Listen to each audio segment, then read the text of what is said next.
Hey folks, Gary here. Happy Monday morning to you. I hope your day started off just fantastic. What a great day to be alive. Every day we walk with the Lord is a really good, awesome day. And it's a pretty nice day outside.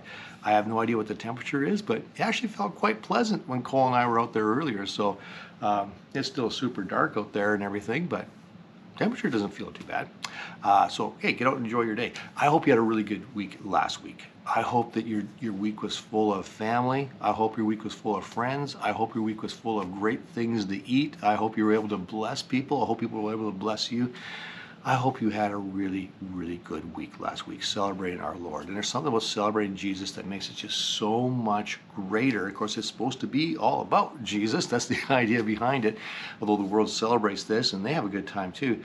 But here's the thing, when you miss Jesus, you really miss a big part of it, which is too bad for those who missed that. That's why we got to tell them about our Lord. And so we really enjoy being in God's presence and celebrating the Lord. But here's the thing, sometimes we can get a little depressed afterwards. And I think part of it is this. We build up to Christmas. We build up, like you start, some people start planning Christmas in January, right?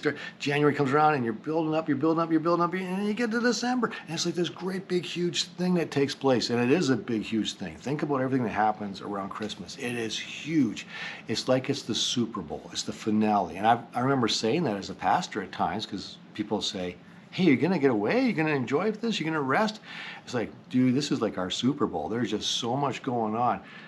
But I think that's a bad analogy. And here's why I say that.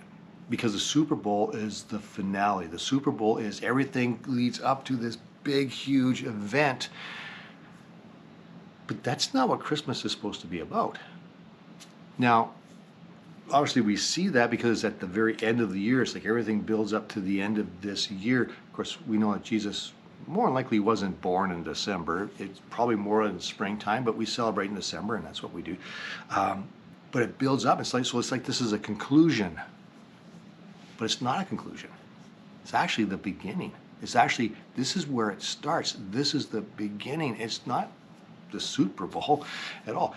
If there's a sports analogy to this, I would say it'd be more like NASCAR racing, where the big event, the great big huge Super Bowl for NASCAR is the Daytona 500. I haven't watched NASCAR for a long time, but that's what it would be. It'd be the Daytona 500. So it would be like in February. It'd be like one of the very first things that takes place. And that's what Christmas really is. It's not the end, it's the beginning. So we can fall into this bit of a depression, like what do you do when all the presents are opened, all the food's eaten, all the family leaves and goes back to their own homes, your tree gets put away and all the decorations are gone. You're left with nothing but the snow. And you can start to feel depressed, like, it's all over. But it's not all over. It is just the beginning of what's going to take place.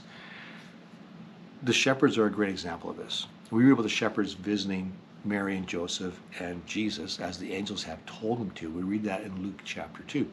And so when we look at this, Luke chapter 2, look at verse 17, and it says this.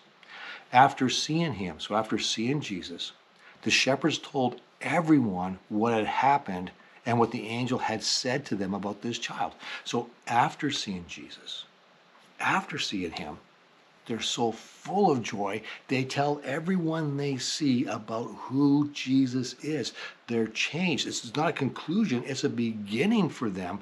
They tell everyone about this child. And all who heard the shepherd's stories were astonished because it's a good story. It really is. It's the good news. It's the gospel, the good news. And in verse 20, it says this. The shepherds went back to their flocks. They went back to their day job or their night job or their 24-hour job. They went back to their flocks, glorifying and praising God for all they had heard and seen. They were changed. They went back to their normal life, but they went back to it completely changed, telling everyone about who Jesus is, because it was the beginning of what was taking place, not the end. And that's the way we should look at the Christmas season. So there's no time for depression, no time for feeling down. There's excitement because of what God has done. So that's the message for today. Thanks for watching. We'll catch you tomorrow.